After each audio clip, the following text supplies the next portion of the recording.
শুধুমাত্র কন্যা সন্তান থাকলে সেই কন্যা কি বাবার সম্পূর্ণ সম্পত্তি পাবে? প্রিয় দর্শক, আজকের বিষয়টা খুবই গুরুত্বপূর্ণ। আপনার হাতে সময় না থাকলে ভিডিওটি শেয়ার করে টাইমলাইনে রেখে দিন, পরবর্তী সময় দেখতে পাবেন এবং কি আপনার আত্মীয় স্বজন বন্ধু বান্ধব সকলেই দেখে আইন জানতে পারলো। চলেন এবার আলোচনায় আসি। অনেকেই প্রশ্ন করেন যে আমার শুধু কন্যা সন্তান রয়েছে, আমার কি সম্পূর্ণ জমিটুকু আমার মেয়ে পাবে নাকি আমার জমিগুলো অন্য মানুষেরা পাবে? প্রথমেই বলে নেই, আপনার যদি শুধু কন্যা সন্তান থাকে তাহলে আপনার সম্পূর্ণ জমি আপনার কন্যারা পাবে না।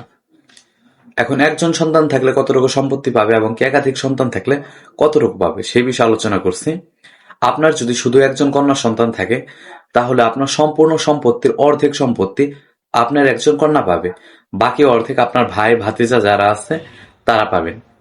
এরপর আসে, আপনার যদি একাধিক সন্তান থাকে, অর্থাৎ 2জন কন্যা সন্তান বা 3জন কন্যা সন্তান বা 5জন কন্যা সন্তান, আপনার একের অধিক যদি কন্যা সন্তান থাকে তাহলে আপনার টোটাল সম্পত্তির 3 ভাগের 2 ভাগ কন্যা সন্তানরা পাবে।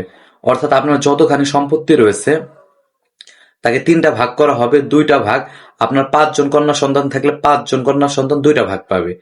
আর যদি 2জন কন্যা সন্তান থাকে তাহলেও 2টা ভাগ পাবে। আর যে একটা ভাগ রয়ে গেল সেটা আপনার ভাই ভাতিজারা পাবে। এখন আসি যে সম্পূর্ণ সম্পত্তি কিভাবে কন্যা সন্তানকে দেবে। আপনার যদি কন্যা সন্তান থাকে, আপনি যদি চান যে আপনার সম্পত্তি আপনার ভাই ভাতিজারা না পাক, তাহলে আপনি কিভাবে আপনার কন্যা সন্তানকে সম্পূর্ণ সম্পত্তিটা দিবেন এই বিষয়ে আলোচনা করে দেই। কারণ অনেকে প্রশ্ন করেন বা ফোন করেন যে ভাই আমার শুধু কন্যা সন্তান রয়েছে, সে তো সম্পূর্ণ সম্পত্তি পাবে না, কিভাবে আমি সে সম্পত্তিগুলো তাদের দেব। তো এই জন্য ভাবলাম যে ভিডিওর মাধ্যমে আলোচনা করি। আপনার যদি কন্যা সন্তান শুধু থাকে তাহলে আপনি আপনার কন্যা সন্তানদের জমিটা দান করে দিতে পারেন, অর্থাৎ দান দলিল করে আপনার কন্যা সন্তানদের জমিটা লিখে দিতে পারেন।